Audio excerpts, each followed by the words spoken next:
Hello, welcome to this epic disaster. It is the show after the Halloween season. Correct. Now we're kicked into Christmas, right? Thanksgiving, we just kind of like move right over. I've seen a lot of memes about that here recently where, day after Halloween, here comes Santa Claus, and then like some angry turkey will come and like body slam Santa Claus. I see those every year, and that's just gripey people. Just people to gripe. The way I look at it, Halloween, Thanksgiving, and Christmas, they're all one season. Right. And, it's usually not retro. You don't see Halloween things during Christmas time. Right. But you do see Christmas things during Halloween time, and just accept it. It's I like it that way. I like one big holiday. Just accept it? Is that what you just said? That's just what I say. Accept the fact that that's the way it's going to be, because you can't change it. No. You can't change it. What I don't necessarily accept is going into Hobby Lobby in July and there's Christmas decorations up. Now, that might be a little extreme. Well, I don't accept going into Hobby Lobby, but let's move on. Sometimes you gotta. I mean, I get it. And then you go in right after Christmas and you see stuff up for like Easter, and that's not for Valentine's months. Day. Yeah. Well, someone posted a picture that they were, I think, in the grocery store, and there were already candy canes in there. Oh, dear God. Who's going to buy those this early? The way I figure is that most likely those are like last year's candy canes left over, and they're trying to get rid of them really quick. So that they can bring in the fresh ones. I tell you what, I went and got beer on the way here today. Oh, yeah? And what'd you get? You had asked me to get something a little like fall-like. There's nothing. Fall-ish. I found a beer that I thought I might get, but we just had one really similar to it, so I didn't do that. But there were no fall beers, like no pumpkin beers, none of that. But they already had celebration beers, like Christmas beers out. Oh, wow. And I'm like, what on earth? Why are these out here? Office Party. I've been waiting all year for... I didn't see that one. It's not out yet, but it will. It better be. Yeah. But you see like the larger beer companies like Sam Adams and stuff already have their celebration beers out with all the snow. And the winter lager, right? And fall just started. Right. Yeah. It's not winter yet. No, it's fall. It's fall. Well, how was your Halloween? What went on? Hold on. Let's go ahead and Should we crack a beer? Beer. The beer that you bought just now? This is the beer I bought just now. What'd you get? Anything good? Can I speak without you interrupting me? That'd be not at all. Fabulous. I don't think you can. You're an ass. It looks very orangey. It looks like Knoxville, Tennessee beer. Big orange beer. Big orange beer. This is actually by a company called Orange Blossom Brewing. Oh. And it's a honey Pilsner. What'd you do with your glass? Oh. I never got my glass. I stole your glass. Thank you. This is 11% alcohol by volume. 11? No. By the way, folks, You're lying. That's not true. We are recording at 10 a.m., just so you know. Are you serious? 11? This is 11% alcohol by volume. I don't believe that. It's right there on the can. That's ridiculous. Are you sure it's not 1.1? That says 11. That's like wine. Well, no, wine's normally 13 to 14%. It's close. It's super close. But yeah, it's Orange Blossom Brewing's Honey Pilsner, and I think it's just a pretty basic beer, but we're going to give it a shot and let you know what we think. All right, here we go. I'm going to sniff it first. I like to sniff first. Huff it. You got to huff it first. Interesting. It does smell good. It has a little honeysuckle smell to it. Well, it's Honey Pilsner, so I imagine it would. Well, honeysuckle doesn't necessarily smell like honey. They just have the name in it, Oh. Is it good? You liking it? Oh, I like that. You're having a little Wow, I'm getting a little excited over here. Wow. Here we go. All right, I'm going to try tasting it. I did good. Interesting. I told your wife she could have one of them, and I'm going to take that back. It kind of, yeah, definitely. I get the honey. Yeah. This could almost be a cough drop. It's very honey. It's very good. Kind of a little tiny bit has a candy taste to it. Which, you know what? You're right. By the time we get to the bottom of this beer, I may say something along the lines of it got sickly or it got too sweet. It looks like the carbonation is not going to be very heavy, and that's what always kills the beer for me. But we also don't drink it that fast. We're doing a podcast, so we talk and chat, and I think normally you might drink it a little faster. Gosh, I might not talk at all in this one. I might just drink my beer and then go God, get another one. I'm going to buy this beer every week. Fuck off. Well, it's good to have a beer that tastes like candy after Halloween. Did you get any candy seekers on your Halloween? So I don't hand out candy at my own home, which I think I've mentioned before, because nobody comes back there. So a friend of mine, and we talked about this as well, put up decorations. I helped with his yard putting up decorations. And he always has neighbors and stuff come up onto the porch and hand out candy. Right. This is the guy that has the over-the-top decorations, right? I wouldn't say they're over the top, but they are the top. They are at the top. They are the top. They are the top. Yeah. He wins Grant Park. So it's my friend Adam, and we sat on the porch and handed out candy, and it was cold. It was cold. It was a cold Halloween and windy. Yes. My favorite kind of Halloween. But it didn't rain, which is awesome. So we still got some candy seekers, and then but we didn't get as many as we've gotten in past years. So lots and lots of kids in coats is what we got. Right. And then, of course, all the neighbors showed up, and they showed up fairly early because they weren't getting anybody coming to their homes.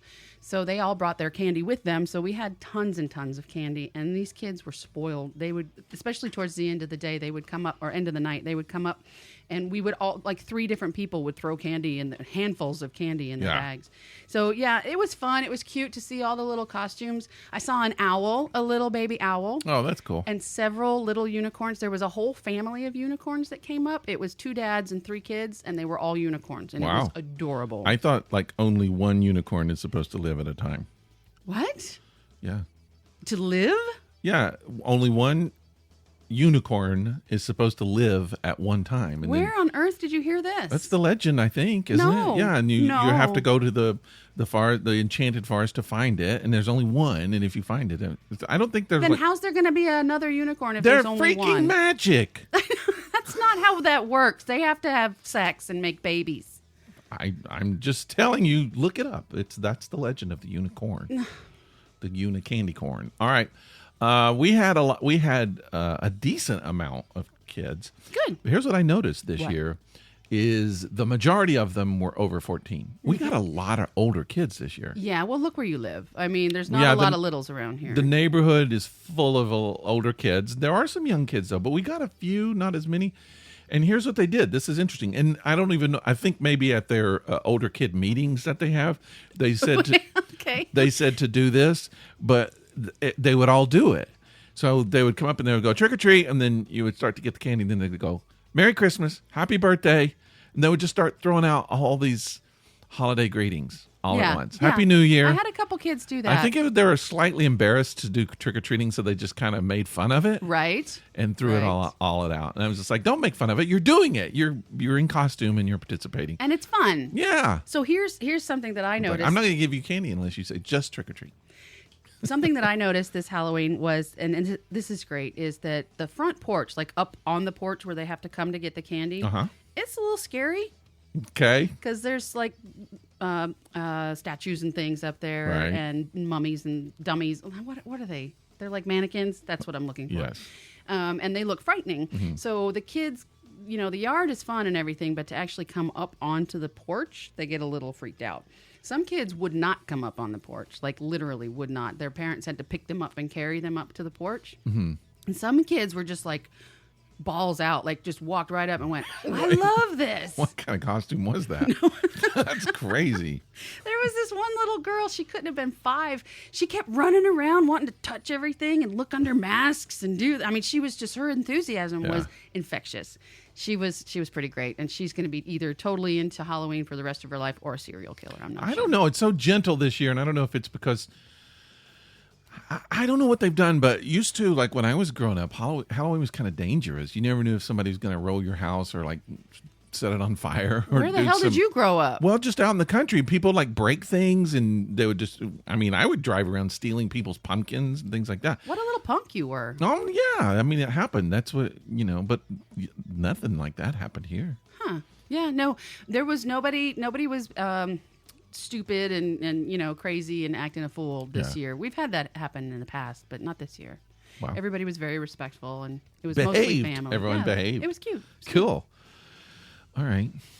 Well, it was a pretty good Halloween. I enjoyed it immensely, and the only part I'm not going to enjoy is cleaning up, taking it all down, because it's how you feel after New Year's. It's after Christmas. New Year's just done. Okay. So after Christmas, you kind of feel depressed. Yeah. I have this feeling that's coming on for me. Right. Like after we take it all down. Halloween.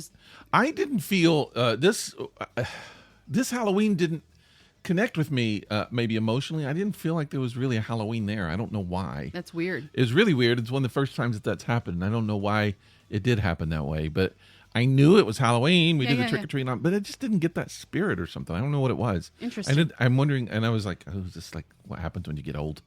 Yes. Like Christmas too. This is what happens I when notice you get sometimes at Christmas, you build up, and then it's Christmas Day, and then all of a sudden it's like 6 o'clock on Christmas Day, and it's like, oh, it's almost over. I waited all year, and then it's done.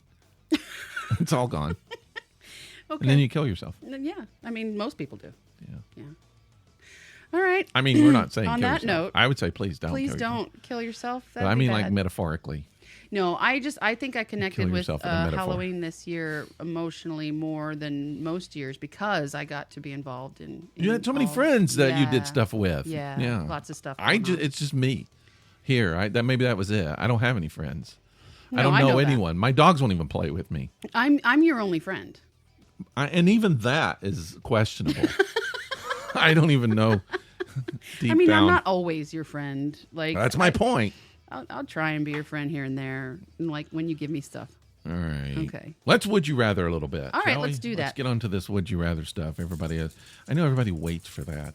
This is the best part of the podcast. Everybody's like, we listen to that and we turn it off. Right, because there's nothing good. All right, would you rather? We play a little game of would you rather. What happens is we drop a color stone, and then we read a corresponding question to that color, and hopefully it's something that might open up some dialogue within the podcast community.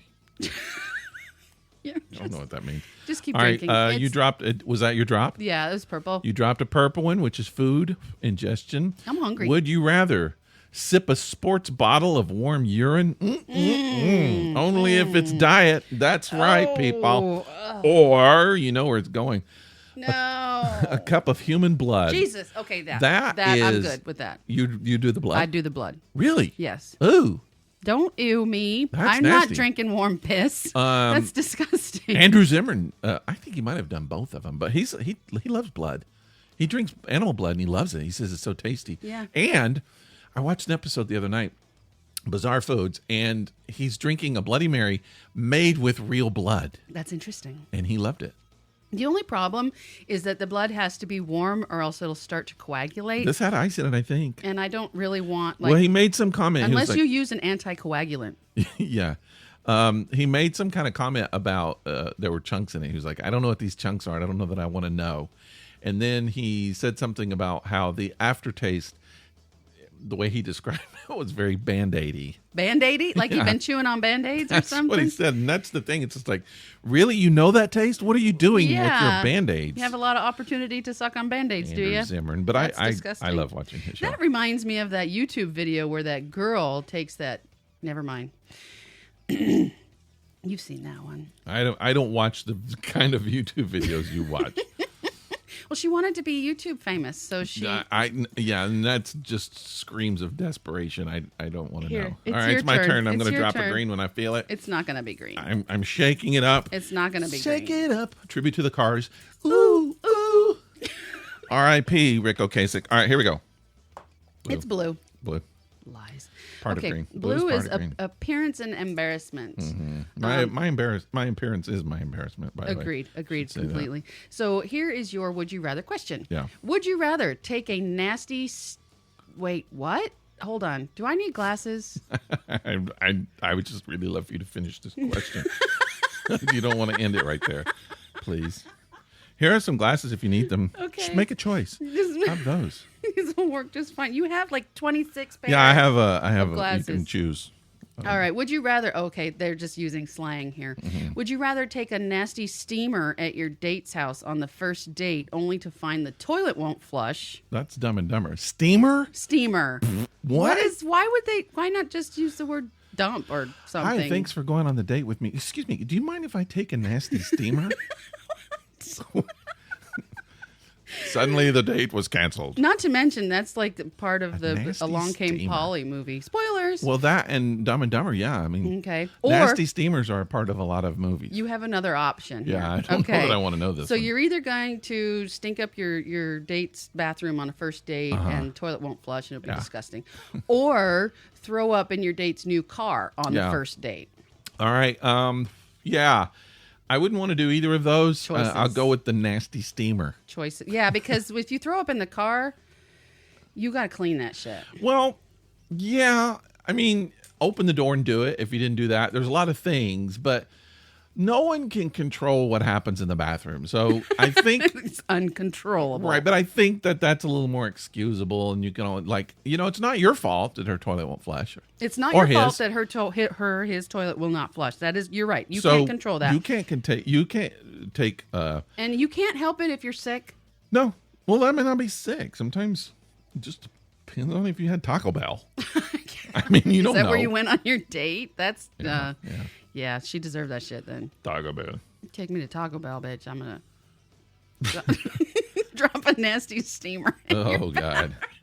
That actually sounds like one of the menu items on Taco Bell. Nasty. The new Taco Bell Nasty Steamer. Okay, this is disgusting. Why do we talk about? And by the way, like this? when we say Taco Bell, we don't mean actually the Taco Bell restaurant. This is a totally different Taco Bell. It's a different Taco Bell. Yeah, totally. We like Taco Bell. We're not affiliated. No, with we love Bell Taco Bell. Anyway, we're talking about a totally different Taco Bell. It's like it's probably illegal to even have that store open. It's spelled Belle. I know. Yeah. It's a little. Somebody needs to look into that. All Right. Southern. I have a couple of questions. What do we do? Where do we want to go first? Where do we go from there? All right, so here's my question, and it's kind of all right. I want to know, because I was thinking about this the other day, and we've sort of talked about this before on the podcast. Why is it that more people, seem to have compassion more towards animals than they do human beings? Oh, I 100% do myself. Okay, so that's what we've talked about. And my question is why? What is it? Because I have this, and I'm just going to use an example. This is not necessarily my example, but if I saw a homeless person on the street in a pile of potty, sleeping and no shoes, I would look and I go, oh, that's sad, and go on. If I saw a little puppy or a kitty in the same type of condition, it hurt my heart so bad. What? That's wrong. But why is it that people have that? I see it a lot. For some reason, we built up this resistance to having compassion towards each other. It's almost like we're saying, oh, that homeless person's doing that themselves. They can control their situation, but the little puppy can't. Right. That's kind of where most people go and I'm going to kind of go there myself. And this is probably going to offend some people, and I apologize ahead of time. Actually, offend people on this show? No. Okay. So here's how I look at it. Let's take another example. Let's say that an animal is being abused, or a child is being abused. Oh boy, here we go. I have more compassion for the animal who's being abused. I don't know that that's true, but I think, and I want to kind of clarify this, because you do have compassion for a child being abused. I have absolute compassion for a child being abused. I want to get them out of that situation immediately. It's not okay. It hurts my heart. Just, it does. I'm not unfeeling towards that. Right. It's a horrible, horrible thing, and it should never, ever happen. And I read about it on the news all the time, and it just, I just want to cry. Yeah. Here's where I'm going with it. If you can get the child out of the situation and get them the help that they need, eventually you can explain to that child that people are sick, people are evil, and this is what happened to you. Yeah. Because they speak language, like they speak, right? You cannot ever get a dog out of a situation, get them the help that they need and everything, and then explain it to them. You cannot explain things to an animal. So they just kind of have to learn to trust by actions. And so what I'm getting is what I'm saying is that eventually that kid could, not necessarily make excuses for their abuser at all, but at least at some level understand.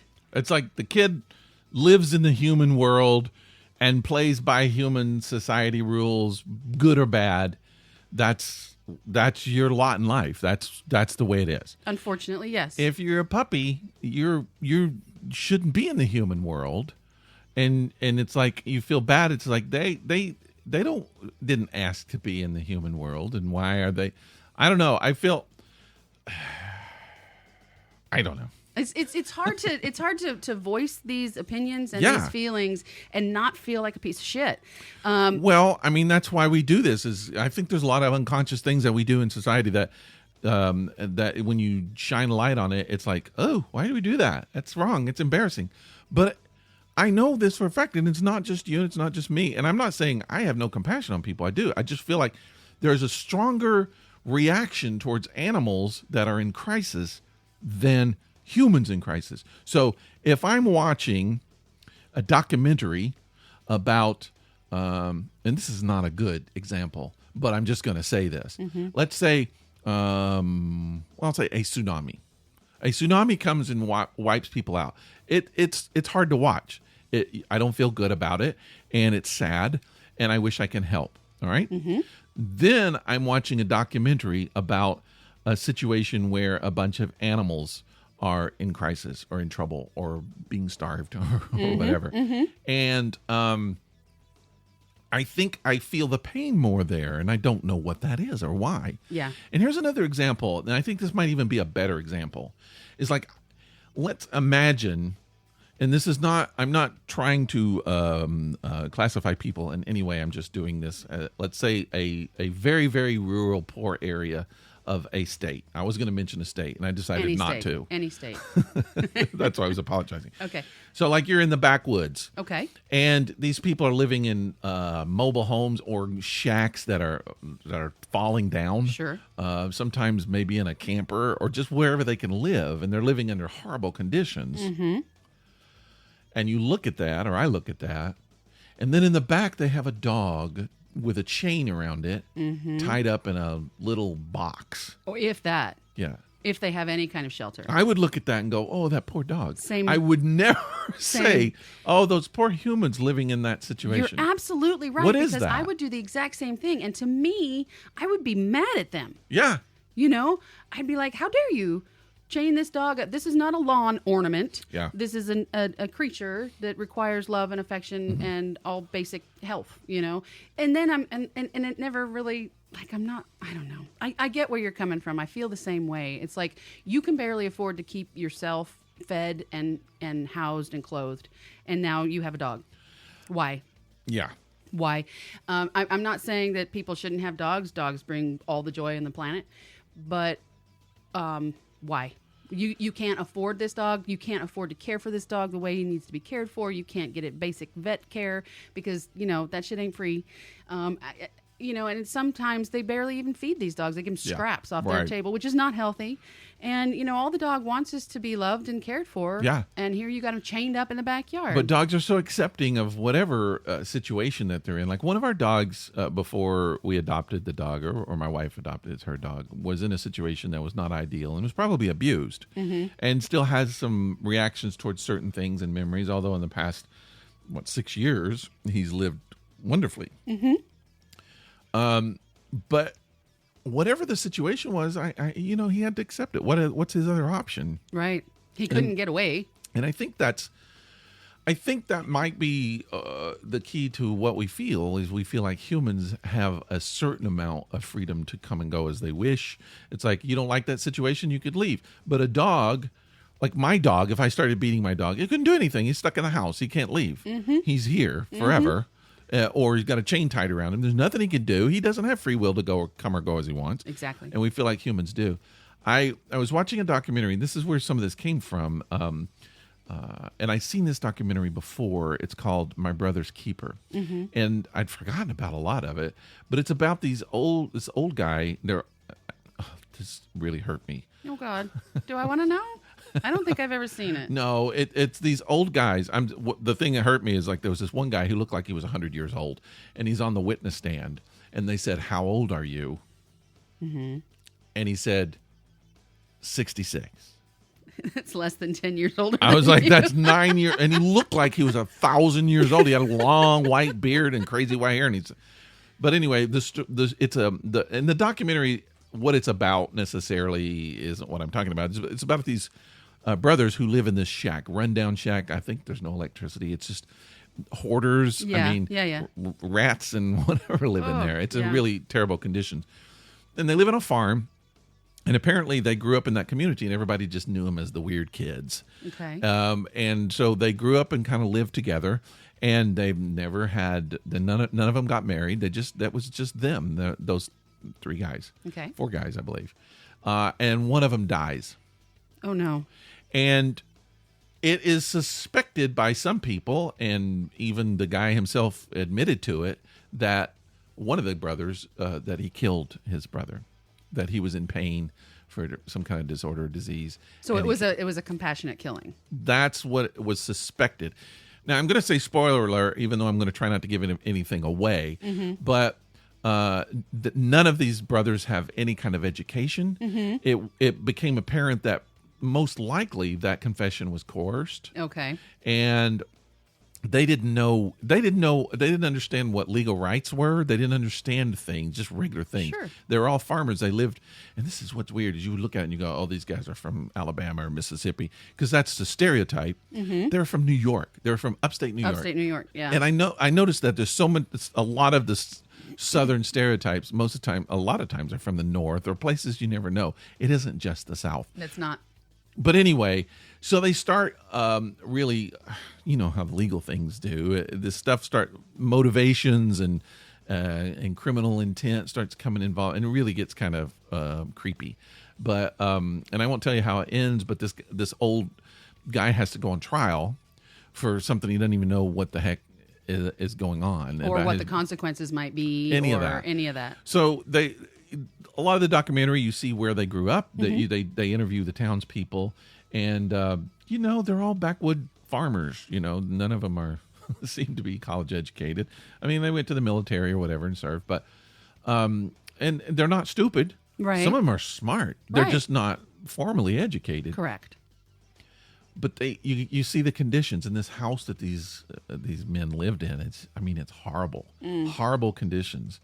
And all of that, and I feel bad for him, but I just sit there and it's more gawking. It's just like, oh, look, ugh, whatever. So then they show the guy going outside, and there's these dogs on a chain, in the little shacky dog, and I'm like, oh, those poor little dogs. And I'm like, wait a minute. Something's not right there. I was feeling more compassion toward the dogs than I were the guys. Absolutely. And I still do. And the reason is that those guys, yes, they lived in a horrible, horrible situation, and that sucks, and that's their lot in life, and that's what they had, and, they were getting by. Now you got to bring a dog into it? Why? Yeah. And you're clearly not that dog, you're not using that dog as a companion. I feel you're not, because they're not in the house. No.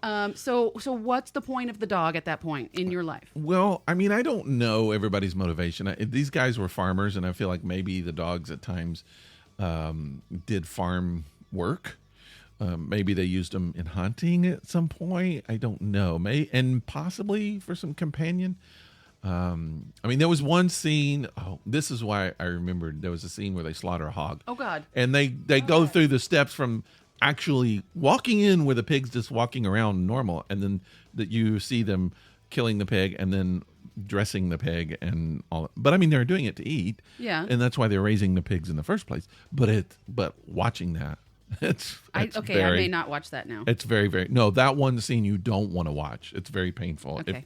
If you don't like that kind of. But again, if you eat chicken, if you eat beef, if you eat pork, where do you think it comes from? Yeah, it doesn't just magically appear. They do. And it's, I don't know that I would say at least this particular thing that happened was not that compassionate, although I think they tried for it to be.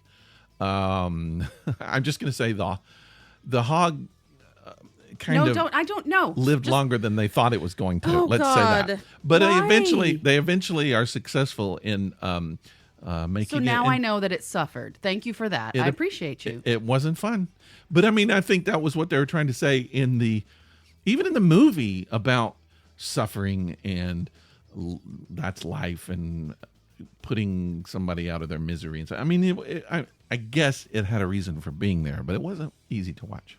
Okay.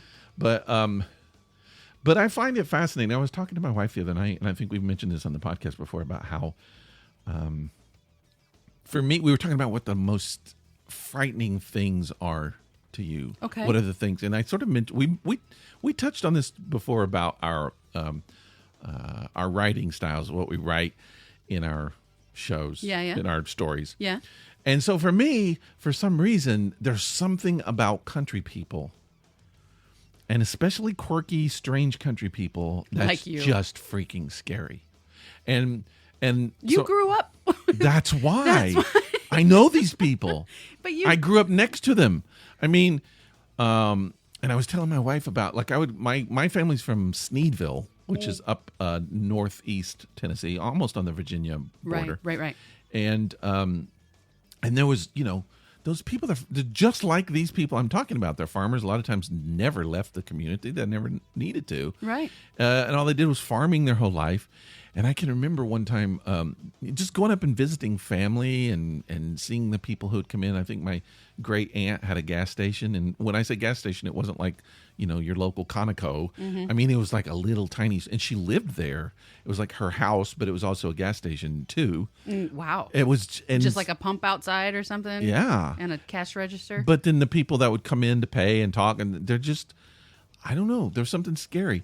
The movie Deliverance, which all of Deliverance is kind of frightening. But then you got the rednecks in the scene with Ned Beatty at the beginning, which is creepy and very, very scary. But to me, in Deliverance, the scariest part of that movie was the very, very end of the movie after they got rescued, and they go and they sit down. Spoiler alert.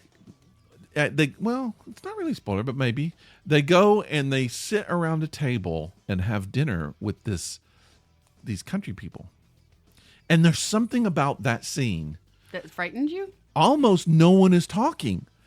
And they just show these people. And I don't know, I've always felt like country people, a lot of times they just look so, well, I won't say look normal, not always normal, but they're just regular people, but you just know there's some dark back there. That's all of my stories are that.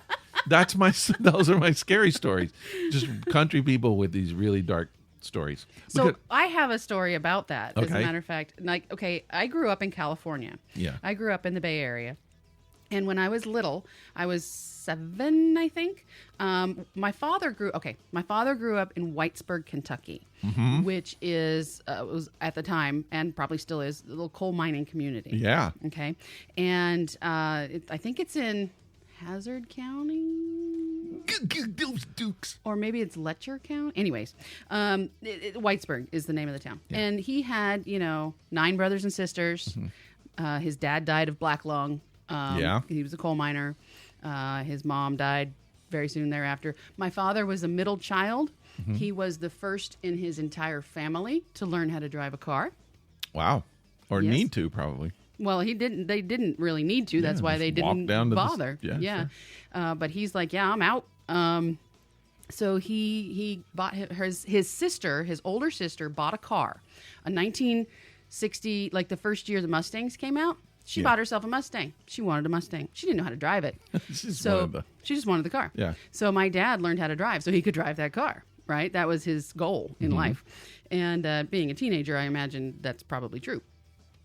So he learned how to drive. He got himself out of there. He tried to lie on his application to get into the military to get the hell out of there. That was his whole motivation. Yeah, a lot of kids did that. He finally did get out of there. He got to travel the world, go see France, do all these things. He saw someone's underpants in France, and probably since then too. But he ended up in California, is what I'm getting at, and that's where I was raised. And I was raised very modern. Dad had a great job. He worked in data communications, which is what I do now. And he always had nice cars, and we had a good life. We were kind of spoiled. Sure. And when I'm 7, we go to Kentucky to visit family. Yeah. I'm 7 years old. I'm used to living in a little, ranch-style home in the Bay Area with all the toys I ever wanted. Everything is clean and sparkling, and everybody's happy. We get out to Kentucky. This is the part of the show I want to play banjo music. Things are a little different. Things are a little different in Kentucky. And the people there are a little rougher around the edges, including my father's family. Yeah. One thing, there are things that stick out at me very much, and this is kind of what I wanted to get at. The things that stick out at me the most is I was sitting on the couch with my dad, and my Uncle Russell. Oh, by the way, all of his siblings, all their names start with R. Cool. So my Uncle Russell, I think it was, just reached over and grabbed my foot and just started popping my toes by pulling on him. What? Freaked me out. I mean, I was like, to me, that was abuse, you know? I don't know. I don't think all country people do that. It was the weirdest thing ever, and it scared the shit out of me. Hello, social services. I'd like Right? to make a complaint. And this is the whole time. In this particular house, there was a volleyball net out front, but it was just on dusty dirt. Right. And kids running around in no shoes, just a pair of shorts on, nothing else, you know. And hair down to wherever, and I'm just like, wow, okay, who are these people? What's happening? 14-year-olds have beards. Yes, and this is when I'm 7, so I'm still very much attached. Like I got my arms around my dad's legs, and you know he's with his family, so he's having a couple of beers, and his accent comes out, and all this is that happening. happens to me too. I know, but yeah, so I'm just like, what's happening to you, Daddy? You know, what's going on? And I'm scared. So then we go even farther out. Well, hello. And we go visit somebody else. Yeah. We literally did not stay for more than an hour because it was nasty. Wow. It was just this little cabin, didn't have running water. Literally. This is part of his family. It's not like one of his siblings, but it's one of their kids living in this shack with no running water. And we were going to stay the night there. And my mother was like, no, this is not happening. No, they wanted us to sleep on the floor. And this house had roaches in it, or I guess you call them palmetto bugs. But they were like 2 inches long and flying in the house. Uh-oh. And we're like, my sister and I are just bawling, you know, what is happening? And the other kids are just like, what? It's just a bug. Step on it. Barefoot. We eat them things. I'm like, what is happening? Why? I don't understand. So yeah, that was my first experience with Kentucky. And I never, ever wanted to go back. Oh, also while I was there, we did go into more of a city situation where one of my dad's sisters lives. And, my cousin, who was maybe 5 years older than me, kissed me in the closet. Whoa. I was 7. I'll do that to you in Kentucky. It's the weirdest thing on the planet. Yeah. I'm like, why? What? Ah. So I was abused in Kentucky several times. Haven't we all been? I mean, you know, if you're going to be abused, do it in Kentucky. I haven't spent a lot of time in Kentucky. My dad was born there too. Yeah. Middlesboro.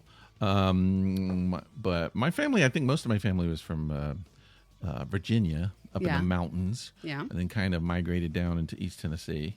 But yeah, I mean, I respect and I'm fascinated by those people and that culture. It's where I came from. It's what I know. And a lot of my family celebrated it. Because I didn't actually live in it, I think I developed a certain amount of fear about it, mostly because of its unknown. Right. But I was very interested in the stories, and then going up to visit. You know, my aunt who lived on our family's, my ancestral family farm, there were huge barns and just, I mean, all that land, and it was just so secluded. And I could just see how so many great, scary stories came out of that. Sure. But these are hardworking people who made that into their living in their life, and then did what they had to do to produce me. So... more power to them.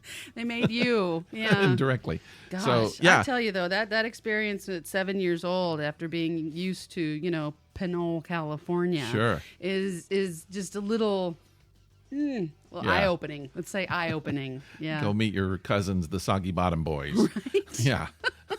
And there were so many of them. Yeah. Like I said, my dad had 9 brothers and sisters, and they all produced babies. Yeah. So I have family members I've never met. That's you know, like they're rabbits. just out there in the world. It's weird. I have that now. Sure. Interesting. Well, fun. Good times. Good times. Well, I don't know. I'm, thinking about, and I still don't have answers why I I feel like I might have more compassion towards animals than humans. It's not right. It's not fair. I think it's something that needs to be examined in my own life and figure out why. But yeah, I do feel like it has roots in just humans can control their destiny and animals can't. Yeah, I think that's probably like, boiled down. That's it. You feel like animals are more helpless, and because they're more helpless, you give them more compassion. And it's not always true, but I think it seems that way sometimes. Sometimes. And not being able to communicate with them through language is part of it, because you can't understand how that animal is feeling. Mm-hmm. I mean, you can see it in their face, but that's your perception. Yeah. You're not getting it from their mouth. You know, they're not telling you.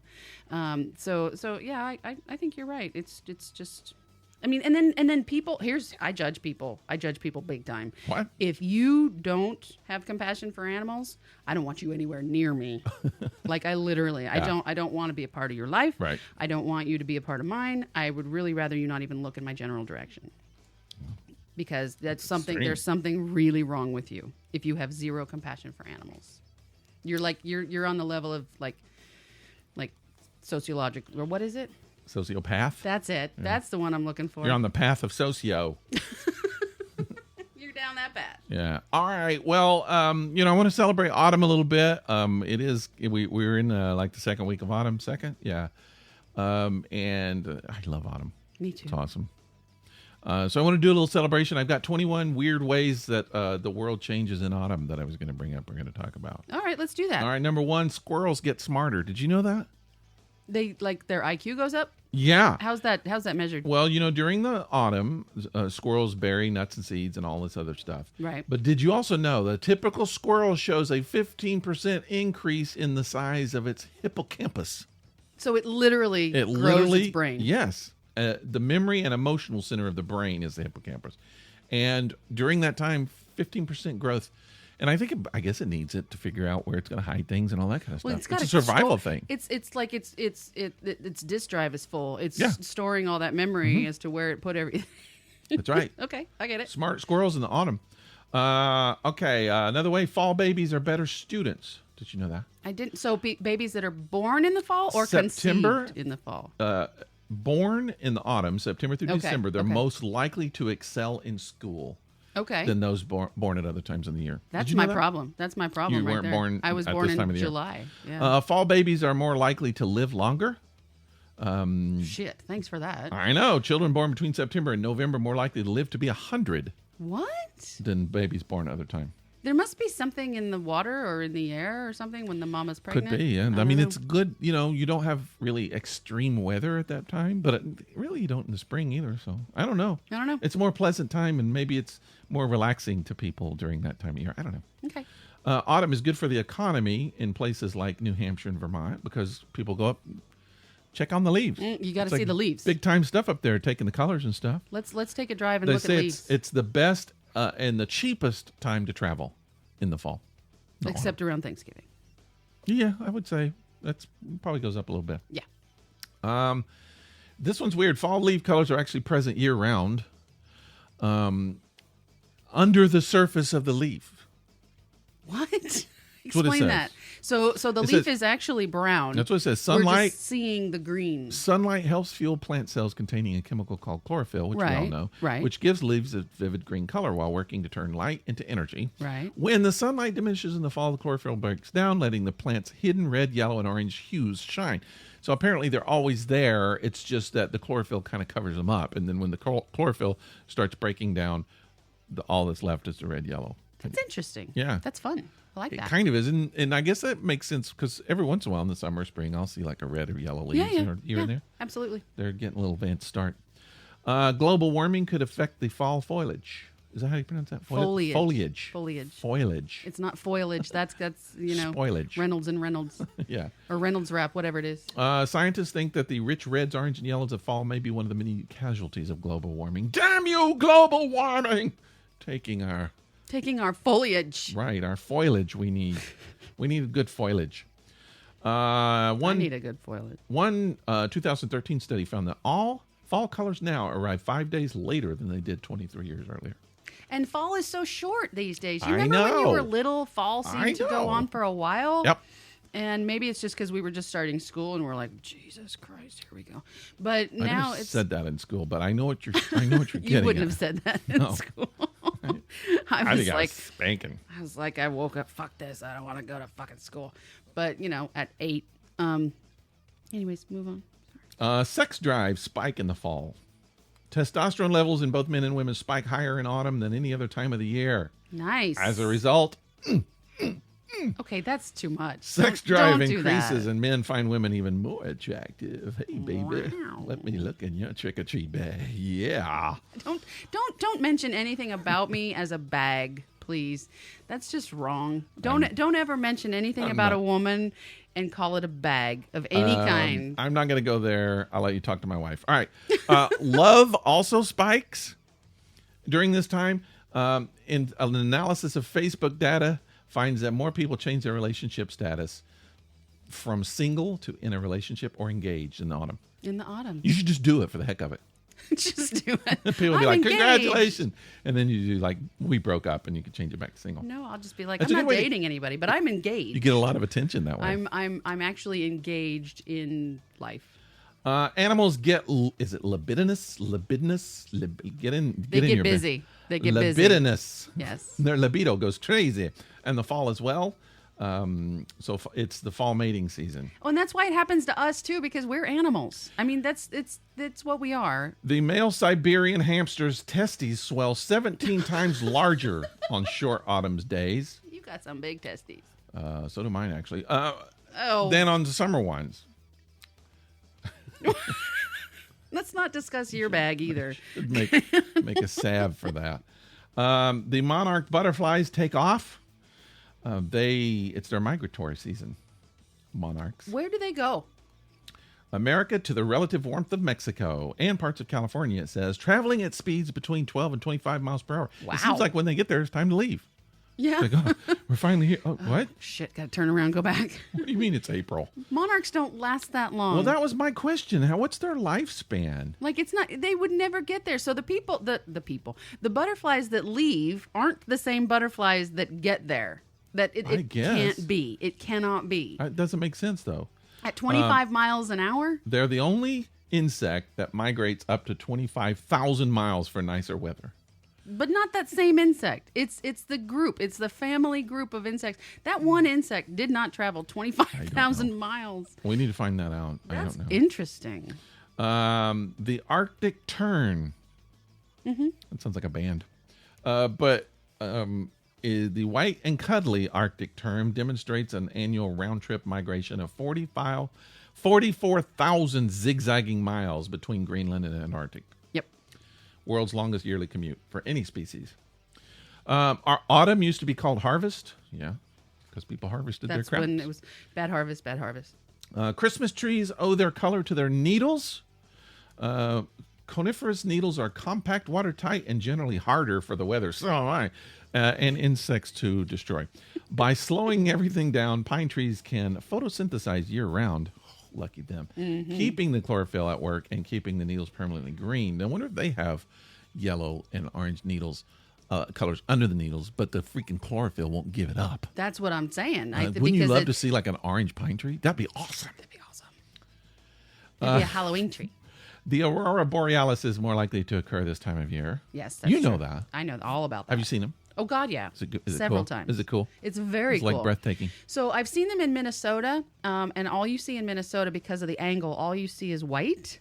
Like, that's the general color that you see in Minnesota is Really? white. Yeah. That low? Now, what does it do? Does it move around like an electric It kind dances. of... Really? It doesn't like spark. I gotta go see that. It just kind of, it flows and moves, and it's, oh God, it's gorgeous. And My then niece in lives Alaska, in Alaska. I wonder if she sees it.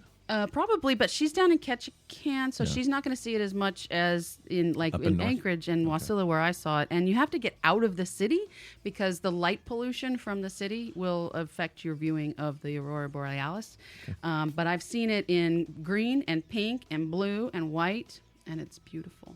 It's absolutely beautiful. So am I. All right, the autumn equinox is pretty darn neat. All right, it occurs on the September 22nd. Mm-hmm.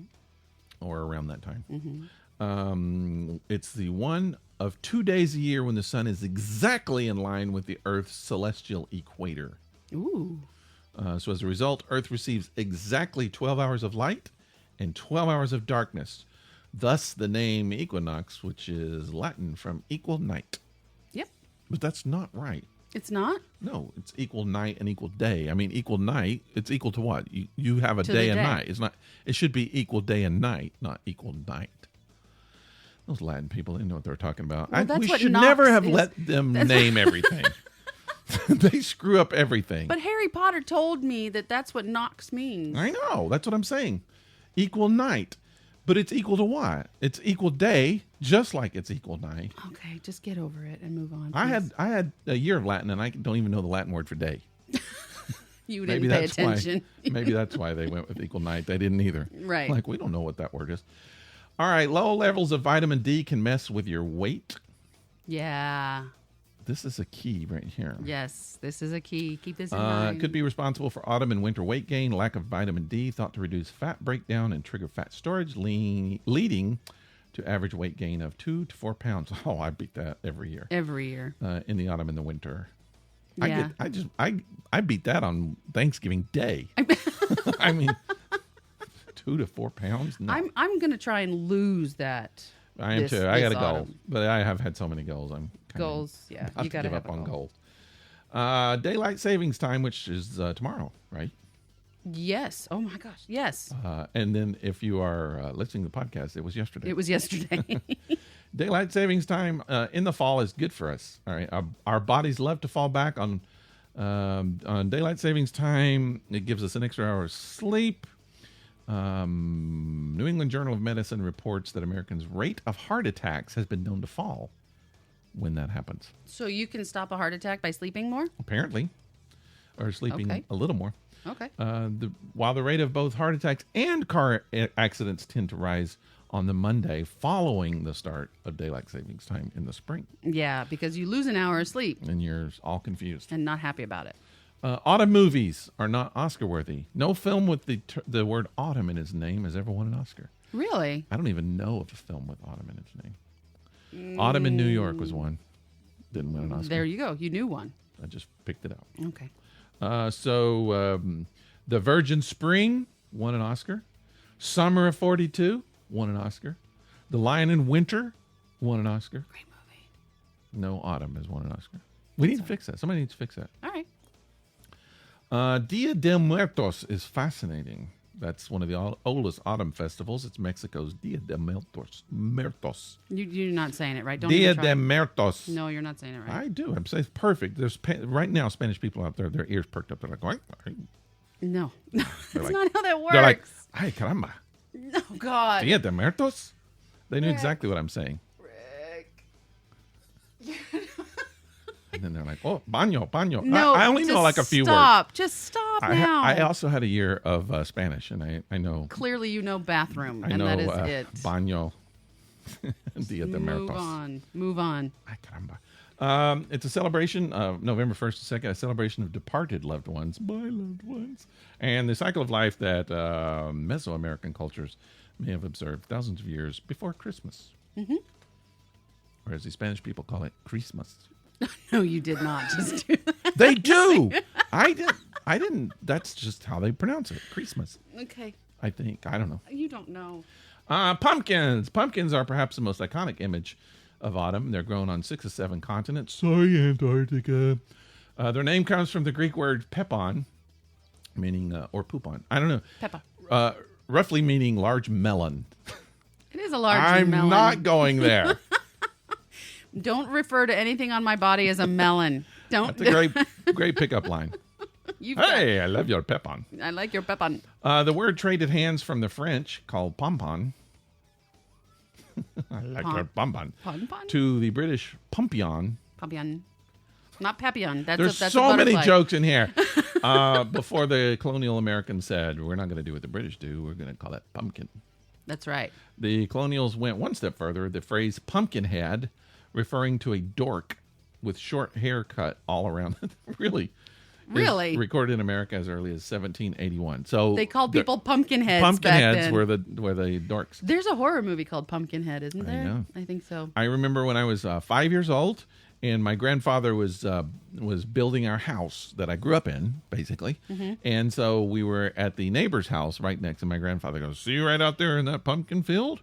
That's where I'm building your house." And I just remember a big pumpkin field. I don't remember where. Oh, that was it. I couldn't envision a house. I didn't know what he was talking about. How old were you? 5.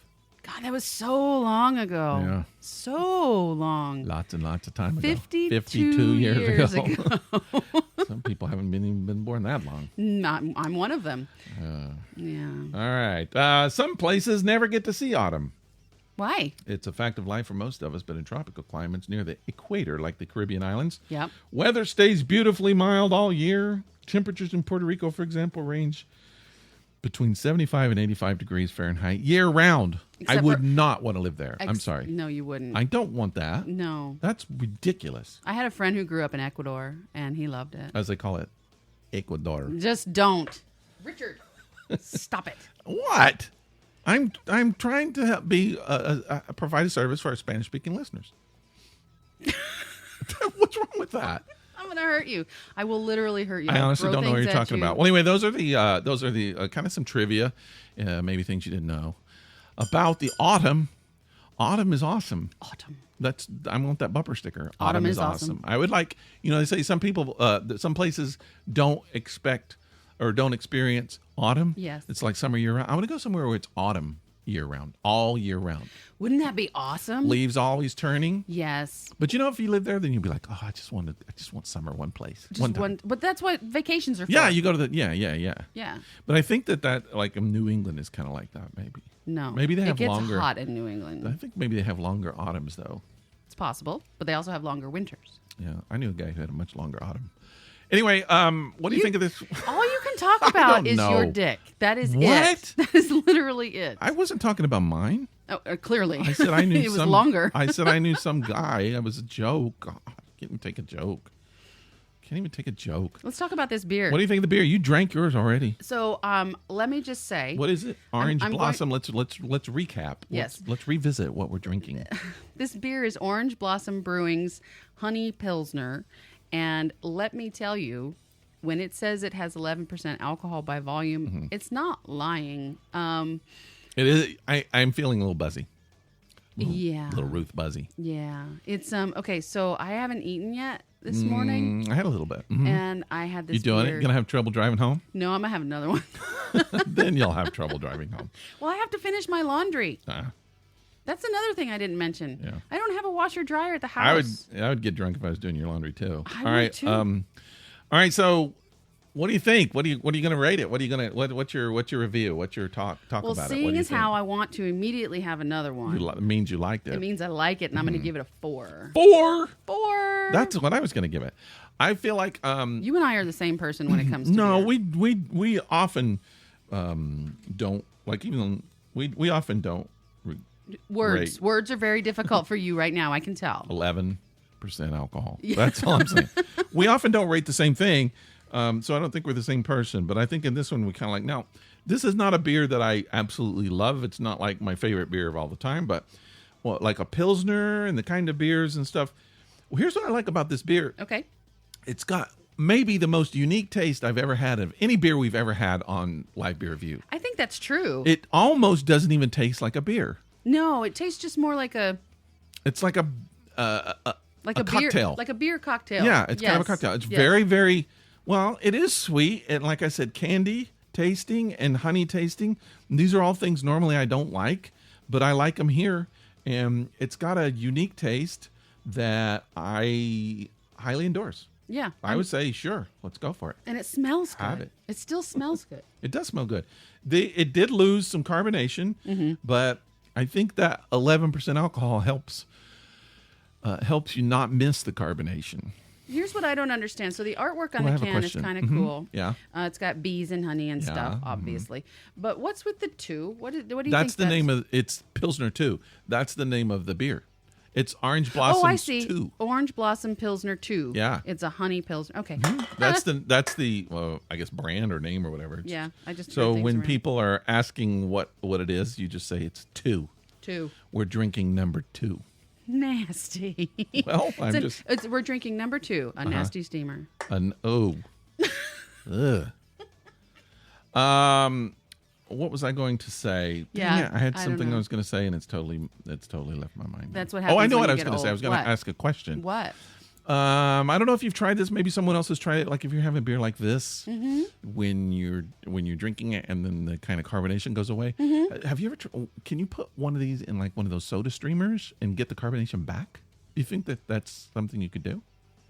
You could try it. I want to try that now. Try it. Because I love the carbonation in beer, and sometimes it's going. But if it's gone, instead of just drinking the nasty uncarbonated beer, stick it in the soda streamer, get your carbonation back. I suppose you could do that. I don't know why you would want to. I would but- want to. Okay. Are we done? Yeah, we're done. Okay, let's close it down. Thanks for listening to the podcast. You know what? What? People can find us out on the internet. Where? If they want to find us. Where? We're on Facebook. That's the place where you normally hang out and put all kinds of silly things and things like that. So Facebook, you got to follow us on Facebook. Absolutely. If you like the podcast. But we're also on Twitter. Uh-huh. We sometimes twit, not as much. Instagram, we do Insta. Sometimes. Our show is always available on YouTube. And someone said that it wasn't available on Spotify. I looked it up, and it shows that it's on Spotify. Really? But I Okay. don't have a subscription, so I can't actually listen to it. So I don't know if there's a problem somewhere. All right. If someone knows if that's a continual problem, let us know, and I'll dig into it. You can also just go to our website, thisepicdisaster.com. Heck yeah. And you can stream our podcast from there. Yeah. You can also find our live beer review a spreadsheet there We for gotta catch up on it a little everyone bit, though. that we've ever tasted, Yeah. except for the ones that Rick hasn't updated Recently. Yeah, we'll get that. Yeah, and then send us stuff. We love for you to send us stuff. And when we say stuff, we don't like mean stuff. like actual material stuff. We mean like your ideas, your thoughts, your comments, Or questions. money. Money's okay. We'll take some money. Sure. But mostly we just want to know what you think. And you got a relationship question? Cheri will solve your relationship question. Yeah. If you got a weird dream I had a weird dream last night. I need to kind of interpret my own dream. Okay. I will interpret your dream if you send it in. I'll do this free of charge. It's a service that we provide for the community, and we don't ask payment on it. But we would like to know what you think of the show. What do you want to hear? What do you want us to stop doing? What do you want us to keep doing more? And should we do this naked? Oh, no, we should not do this naked. What was it? The melons? Anyway, we can, my melons, my pom-poms. Your pom-poms?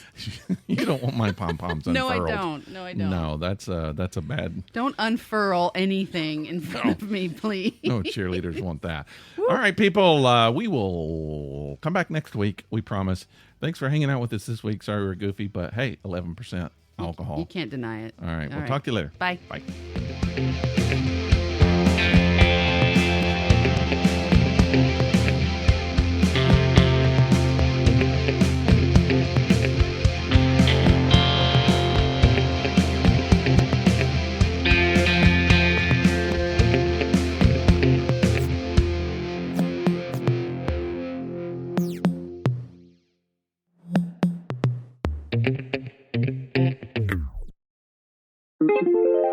This is a Violet Jester Media podcast.